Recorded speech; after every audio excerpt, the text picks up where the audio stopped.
मधेपुरा के सदर थाना क्षेत्र के शकरपुरा वार्ड 5 में रविवार की रात एक ही परिवार के 3 लोगों की गोली मारकर हत्या कर दी गई थी।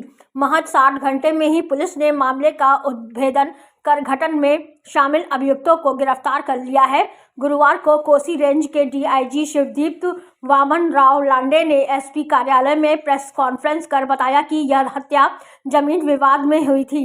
इस घटना में शामिल एक महिला सहित 9 लोगों की गिरफ्तारी की गई है। उन्होंने बताया कि जमीनी विवाद को लेकर बड़े भाई ने ही छोटे भाई की हत्या की साजिश रची थी।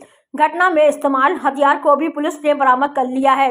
डीआईजी ने बताया कि इस घटना को पुलिस ने चुनौती के रूप में लिया था। साथ ही मधेपुरा एसपी के नेतृत्व में इस कांड के उद्भेदन एवं घटना में संलिप्त अपराध कर्मियों की गिरफ्तारी के लिए 3 टीमों का गठन किया गया था। तीनों टीमों ने संयुक्त रूप से 60 घंटों तक दिन रात एक कर घटना का सफलतापूर्वक उद्भेदन कर लिया तथा इस घटना में संलिप्त 9 अभियुक्तों की गिरफ्तारी की गई।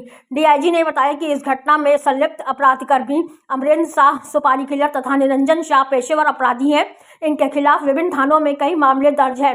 गिरफ्तार अन्य आरोपियों का भी आपराधिक इतिहास खंगाला जा रहा है। पुलिस ने गिरफ्तार बदमाशों के पास से घटना में प्रयुक्त 2 देसी कट्टा, 5 गोलियां और 5 मोबाइल को बरामद किया है। गिरफ्तार अपराधियों में अमरेंद्र शाह, राम नारायण शाह, निरंजन शाह, अभिषेक कुमार, बबलू शाह, अमरजीत कुमार, चंदन देवी, विनोद कुमार, नीरज कुमार शामिल हैं। बता दें कि इस घटना के बाद से पूरे गांव में दहशत का माहौल है। वहीं इस घटना के बाद गांव के लोग डर से सोए नहीं पा रहे थे। देखिए मधेपुरा से बिहार दर्पण की रिपोर्ट रामानंद कुमार के साथ। जमीन का जो जमीनी विवाद था वही था। और मैं यहाँ बता देना चाहता हूँ, हालांकि मेरी प्रायोरिटी यहाँ पे ये थी कि पहले केस का उद्भेदन हो, अरेस्टिंग हो। आज ही मैंने आदेश किया है क्योंकि घटनास्थल पे मैं पर्सनली गया था।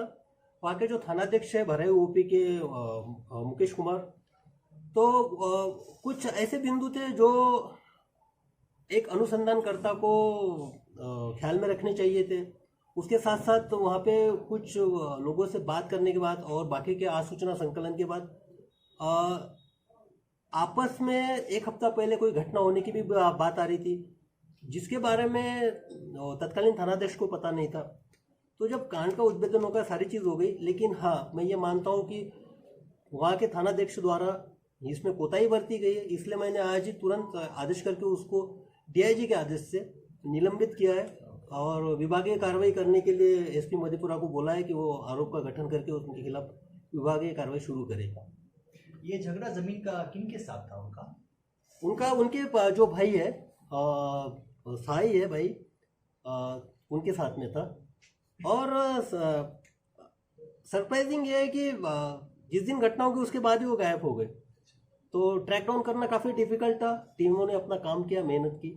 आप ये देखते आगे सर उसके हाँ परिवार में कितने सदस्य पकड़े गए? अब एग्जैक्टली इसमें मुझे बायफर्केट करना पड़ेगा किसका क्या रिश्तेदारी। भी है इसमें इन्वॉल्व? नहीं, वो रिश्तेदारी तो मुझे देखना पड़ेगा। हमारे लिए रिश्तेदारी इंपॉर्टेंट नहीं होती है। हमारे लिए होता है कि क्राइम से जो एविडेंसेस आ रहे हैं उसमें कौन इन्वॉल्व है। हम ये नहीं देखते कि उसका भाई है, दामाद है। ये सर आर्म्स रिकवर हुआ है? हाँ, आर्म्स वगैरह रिकवर हुआ है, आपके सामने रखा था उसमें। और उसका जो सीजर लिस्ट है वो भी एसपी मधेपुरा आपको बाद में बता देंगे कि क्या क्या रिकवरी है। मोबाइल फोन्स थे, आर्म्स थे। Yes, sir. From the point of view of criminology, how unique is this case? Because a lot of intrigues and conspiracies and all those stuff comes in. How do you look at this? नहीं, basically क्या है कि अब इसमें so called आप उसको एक confidence कह सकते थे, तजुर्बा कह सकते, एक एक्सपीरियंस कह सकते। और स्पॉट पे विजिट करने के बाद तो एक इंट्यूशन हो ही गया था कि ये जो इसमें परफेक्ट ये था कि इसका किलिंग ही करना है और सिंगल शॉट किलिंग था।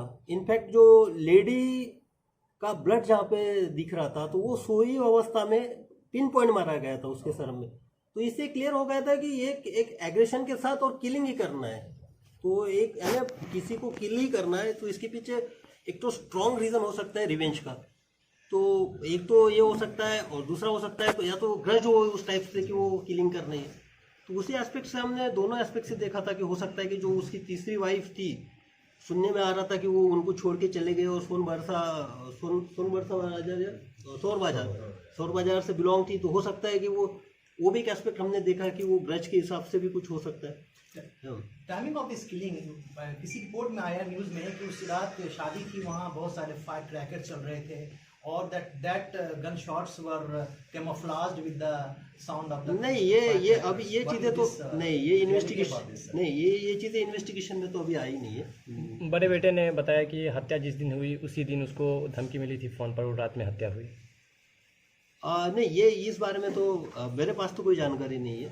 मैं तो इस केस में अभी इन्वेस्टिगेशन कर रहा हूँ। और जब वो घर पहुंच रहा था उस समय भी उसको कुछ अपराधियों द्वारा पीछा किया गया, पुलिस के द्वारा उन्हें घर तक छोड़ा गया। ये आपको किसने बताया? उन्होंने खुद बताया, किसने? उनके बड़े बेटे ने, रामनारायण शाह के बड़े बेटे ने। वो कौन है? रमन कुमार। तो भाई देखिए जो कोई बोलता है उस पर तो हम बिलीव नहीं करते, हम साक्ष्य के आधार पे बात करते हैं। तो आपको बताया तो आपको भी एक विटनेस के तौर पे ले सकते हैं हम। इनको बताया तो इनका नाम नोट कर लीजिए। नहीं नहीं, सर, विटनेस है 91 CRPC के अकॉर्डिंग